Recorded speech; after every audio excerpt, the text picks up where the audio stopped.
আপনাদের একটা গল্প বলছি, মন দিয়ে শুনবেন। কিছু বিজ্ঞানীরা মিলে একটা এক্সপেরিমেন্ট করেছিলেন। ওনারা একটা রুমের মধ্যে ৫ জন বানর, মাঙ্কি, ৫টি বানর রেখেছিলেন এবং সেই রুমের সাইডে একটা মই দাঁড় করিয়ে রেখেছিলেন এবং মইয়ের একদম ওপরে কিছু কলা রেখেছিলেন। যখনই কোনো বানর সেই কলাটা দেখে মইয়ে বা সিঁড়িতে চড়তে শুরু করে, তখনই তাদের ওপরে ঠান্ডা জল ফেলা হতো। তখন বানরটা নেমে চলে আসতো। এমন চলতে চলতে যখনই অন্য কেউ ওঠার চেষ্টা করত, তো ঠান্ডা জল তাদের ওপর ফেলা হতো। তো বানররা বুঝলো যে কলা থাকুক, কিন্তু ওখানে যাওয়া যাবে না, কারণ ঠান্ডা জল পড়ছে। তো নতুন কোনো এরপর বিজ্ঞানীরা কি করলেন, ওখান থেকে একটা বানর, পুরনো বানরকে তুলে নিলেন এবং একটা নতুন বানর রাখলেন। সেই নতুন বানরটি তো জানে না। তো নতুন বানরটি যখন কলাটা দেখে ওপর দিকে ওঠার চেষ্টা করলো, তখন আর ঠান্ডা জল দেওয়ার দরকার পড়লো না। বাকি যে বানরগুলো ছিল সেই নতুন বানরটিকে ধরে টেনে নিচে নামালো, যে না, উপরে ওঠা বারণ।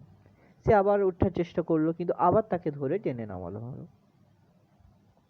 এমন করে বিজ্ঞানীরা আবার পুরনো বানরের একটা তুললেন এবং আবার একটা নতুন বানর রাখলেন। তো নতুন বানর সেই আগের বানরটার মতোই কলা দেখে উপরে ওঠার চেষ্টা করলো, কিন্তু পুরনো বানররা তাকে ধরে টেনে নামালো। আবার চেষ্টা করলো, কিন্তু আবার তাকে ধরে টেনে নামানো হলো। এরকম করে এক এক করে পুরনো যত বানর ছিল সব বিজ্ঞানীরা পরিবর্তন করে নতুন বানর এক এক করে রাখলেন। এরপর ঘরের মধ্যে কিন্তু সবগুলোই নতুন বানর। তারা কেউই কিন্তু জানে না যে ওপরে উঠলে ঠান্ডা জল ফেলানো হয় বা অন্য কিছু হয়। তারা এটুকু জেনেছে যে ওপরে ওঠা বারণ, অর্থাৎ সিঁড়ি দিয়ে ওপরে উঠতে তাকে টেনে নামাতে হবে, যেই উঠবে ওপরে ওঠা বারণ।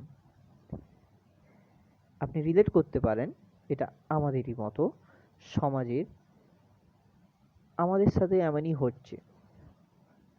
অর্থাৎ হাজার হাজার বছর পুরনো,